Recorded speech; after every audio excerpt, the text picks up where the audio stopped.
من الشيطان الرجيم. بسم الله الرحمن الرحيم. ولا يحزنك الذين يسارعون في الكفر إنهم لن يضروا الله شيئا يريد الله ألا يجعل لهم حظا في الآخرة ولهم عذاب عظيم. إن الذين اشتروا الكفر بالإيمان لن يضروا الله شيئا ولهم عذاب أليم. ولا يحسبن الذين كفروا أنما نملي لهم خير لأنفسهم إنما نملي لهم ليزدادوا إثما ولهم عذاب مهين. صدق اللہ العظیم. بسم اللہ الرحمن الرحیم. نبی علیہ الصلاۃ والسلام نے غزوہ احد کے بعد اس خدشے کے پیش نظر کہ کہیں کفار اکٹھے نہ ہو جائیں، حمراء الاسد تک ان کا تعاقب کیا. آخر وہ بھاگ گئے اور مسلمان امن و امان کے ساتھ واپس تشریف لے آئے. بدر میں انہوں نے آنے کا کہا تھا کہ ہم آئیں گے، تو وہاں بھی وہ نہ آئے اور بالآخر مسلمانوں کو اللہ نے یہ عزت عطا فرما دی. ان آیات کریمہ میں کفار کی ظاہری شان و شوکت جو دنیا میں ہوتی ہے اس کو ذکر کیا گیا ہے. دنیا میں کفار بظاہر سہولت والے لگتے ہیں، پر آسائش اور پر تعیش زندگی بسر کر رہے ہیں. انہیں کسی قسم کی آزمائش سے گزرتے ہوئے ہمیں نظر نہیں آتے. لگتا ہے کہ وہ بڑے شان و شوکت سے زندگی گزار رہے ہیں.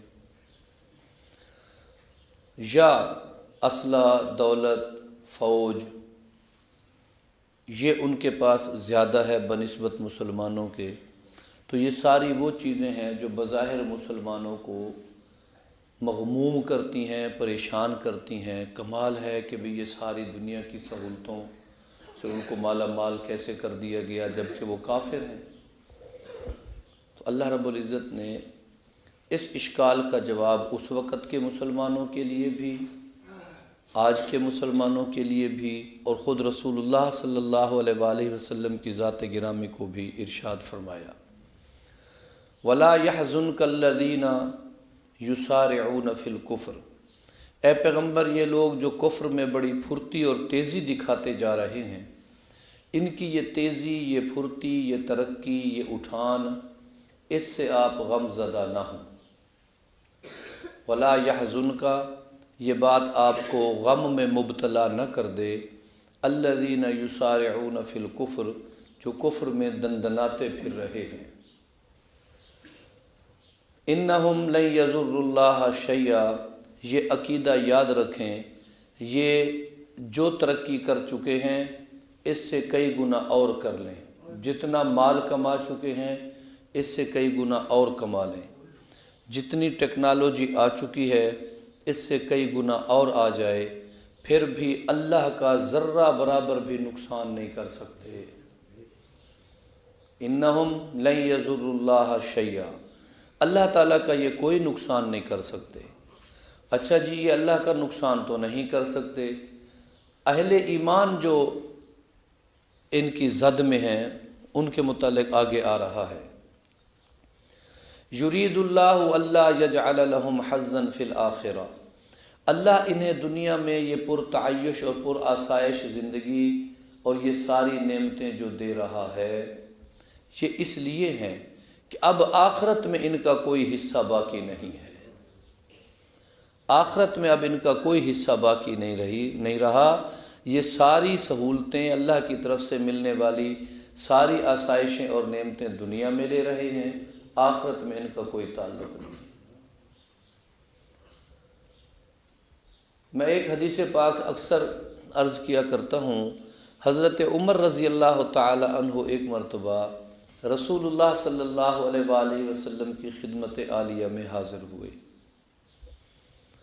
آپ اس وقت آرام فرما رہے تھے، کھجوروں کے پتوں سے بنی ایک چٹائی پر یا ایک چارپائی پر بان سے بنی ہوئی۔ آپ نے اپنے جسم اطہر سے کرتا مبارک بھی اتارا ہوا تھا، اور آپ کی کمر پر اور آپ کی پشت مبارک پر اس بنے ہوئے بان کے جو تھے نشان لگے ہوئے تھے، جس طرح گرمیوں میں عموماً لگ جاتے ہیں۔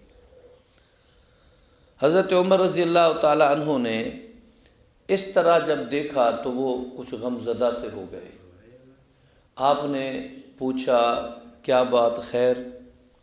تو عرض کرنے لگے، اللہ کے نبی کیسر و کسریٰ کتنی پرتعیش اور پرآسائش سہولتوں والی زندگی بسر کر رہے ہیں، مخمل کے گدوں پہ لیٹے ہوئے ہیں، شاندار قسم کے ریشم کے کپڑے ہیں جی، بہترین قسم کے ان کے بستر بچھونے، اور آپ اس کے مقابل میں اس کھردری چارپائی اور اس کھردری چٹائی پر، اور یہ کیفیت۔ تو اللہ کے نبی صلی اللہ علیہ وسلم فداہ ابی و امی، آپ نے کیا ارشاد فرمایا تھا؟ فرمانے لگے، اے عمر کیا آپ اس بات پر راضی نہیں ہیں کہ وہ دنیا کے مزے لوٹیں اور ہم آخرت کے مزے کریں گے، ہم جنت میں مزے اٹھائیں گے؟ تو اسی بات کو یہاں بھی قرآن پاک میں آج آ گیا۔ اللہ رب العزت فرماتے ہیں، یرید اللہ اللہ یجعل لہم حظا فی الآخرہ، اللہ تعالیٰ چاہتے ہیں کہ دنیا میں یہ ساری سہولتوں سے فائدہ اٹھا لیں، آخرت میں ان کا کوئی حصہ نہیں ہوگا، کوئی حصہ نہیں ہوگا۔ حضرت عمر رضی اللہ تعالی عنہ کے زمانے میں صحابہ کرام رضوان اللہ تعالی علیہ مجمعین کو بہت زیادہ مال غنیمت سے رقومات ملنے لگیں، نوادرات ملنے لگے، مال غنیمت کے ڈھیر لگے ہوئے تھے، روم فتح ہو رہا تھا، اس کی ریاستیں فتح ہو رہی تھیں۔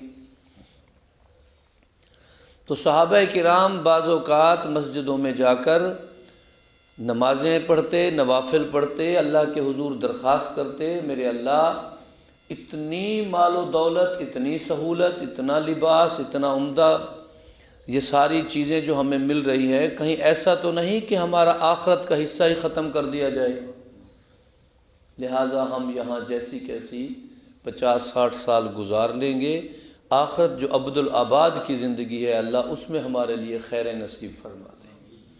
تو ہمیں اس پر مغموم نہیں ہونا چاہیے۔ رسول اللہ صلی اللہ علیہ وسلم کو اللہ رب العزت نے کیا جملہ ارشاد فرمایا، وَلَا يَحْزُنْكَ، اے نبی آپ کو غم میں مبتلا نہ کریں یہ لوگ جو کفر میں تیزی دکھا رہے ہیں، آپ اس سے غم زدہ نہ ہوں، نہ ان کی دفاعی قوت سے، نہ ان کی افرادی قوت سے، نہ ان کے مالی وسائل کی بہتات کی وجہ سے، کوئی بھی چیز آپ کو غم زدہ نہ کرے، یہ اپنے حال پہ ان کو چھوڑ دیں، یہ اللہ کی طرف سے ان پر آزمائش ہے۔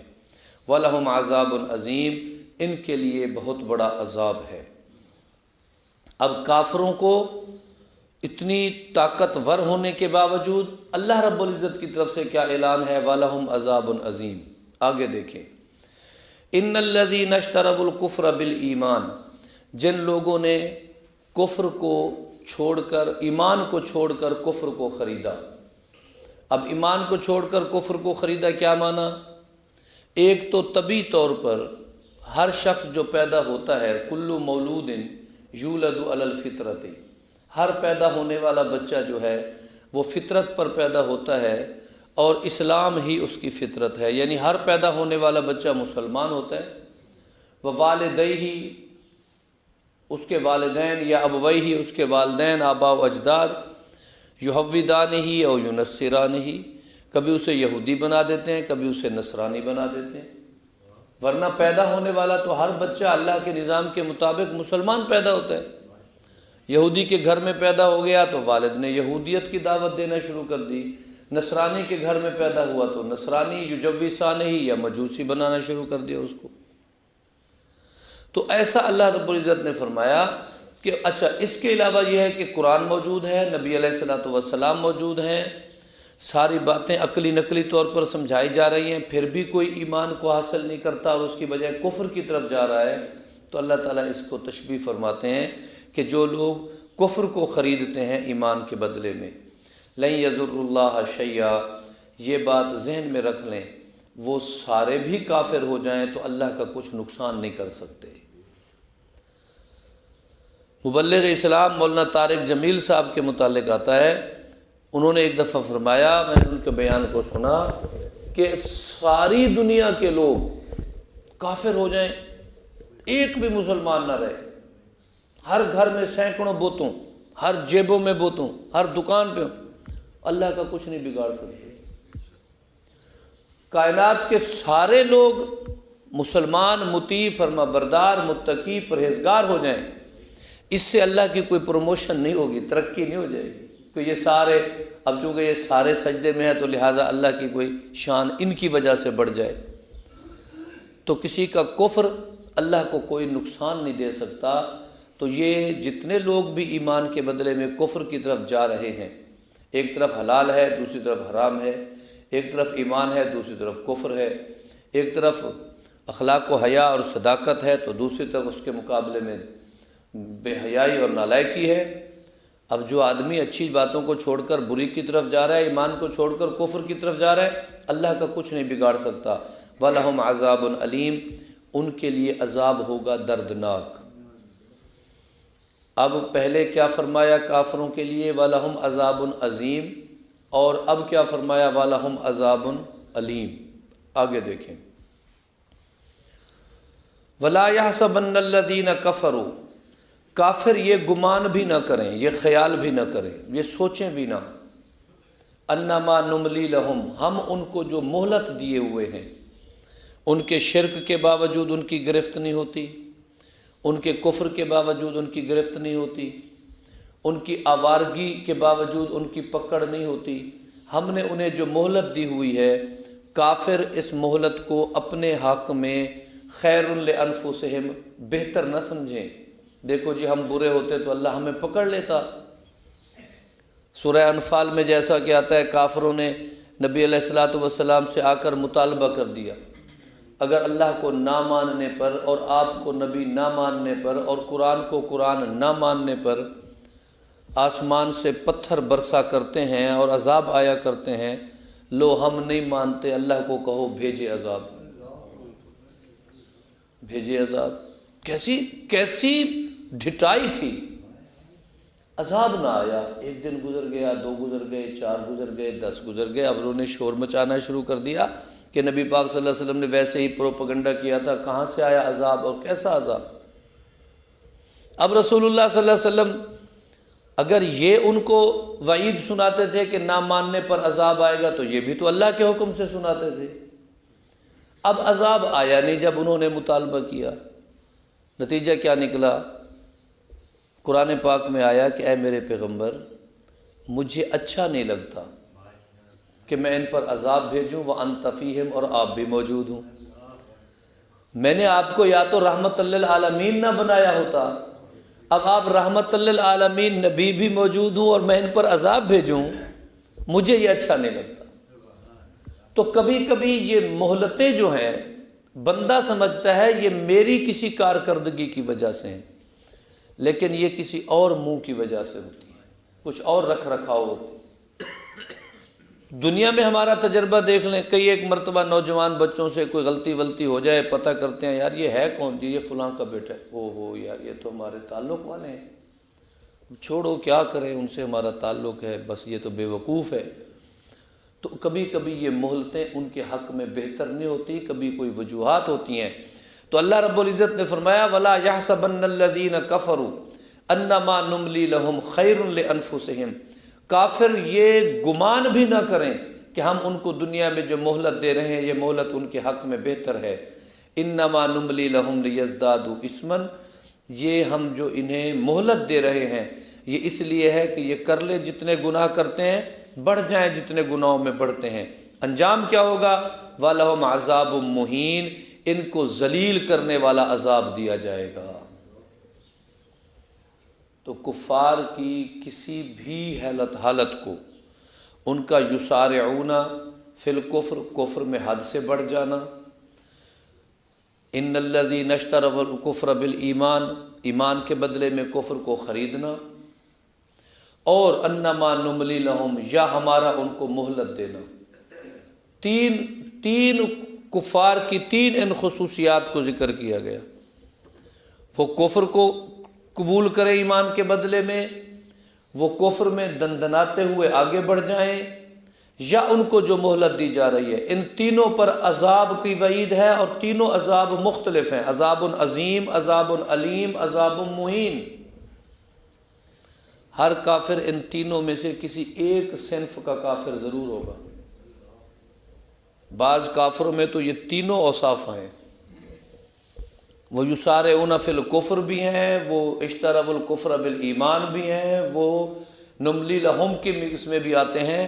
تو تینوں قسم کے عذاب ان کافروں کے لیے۔ خلاصے کے طور پر ہمیں اس پر حوصلہ رکھنا چاہیے۔ آزمائشیں درجات کو بڑھاتی ہیں، کھرے کھوٹے کو علیحدہ کرتی ہیں۔ آزمائشیں جو ہیں بندوں میں ثابت قدمی پیدا کرتی ہیں۔ ہمیں اپنی اسلام، اپنے دین حقہ پر ہونے کے باوجود بھی اگر ہمیں کسی آزمائش کا سامنا ہو، پھر بھی ہمیں پریشان ہونے کی ضرورت نہیں ہے۔ اللہ تعالیٰ آزمائشوں سے بندوں کو گزارا کرتے ہیں۔ ہمارے ہاں سرائکی میں مثال ہے، کہیں دے پکے برتن تھاں دیکھتے اپنے کچے نہ بھنیا کرو، یعنی کسی کو بہت امیر دیکھ کے اپنی غریبی پہ اتنا نہ پریشان ہو جایا کرو۔ یہ اللہ کا نظام ہے، یہ اللہ نے جیسے رکھا بہت اچھا رکھا ہے۔ اللہ ہمیں ایمان کی نعمت عطا فرمائے، اور اس کے جتنے فائدے دنیا میں ہمیں ہماری ضرورت ہوں وہ بھی نصیب فرمائے، اور آخرت میں بھی اللہ پاک ہمیں یہ نصیب فرمائے۔ آج سورہ آل عمران کی آیت نمبر 176، 77 اور 78 تلاوت ہوئی ہے۔ آگے انشاءاللہ کل، وآخر دعوانا الحمدللہ رب العالمین۔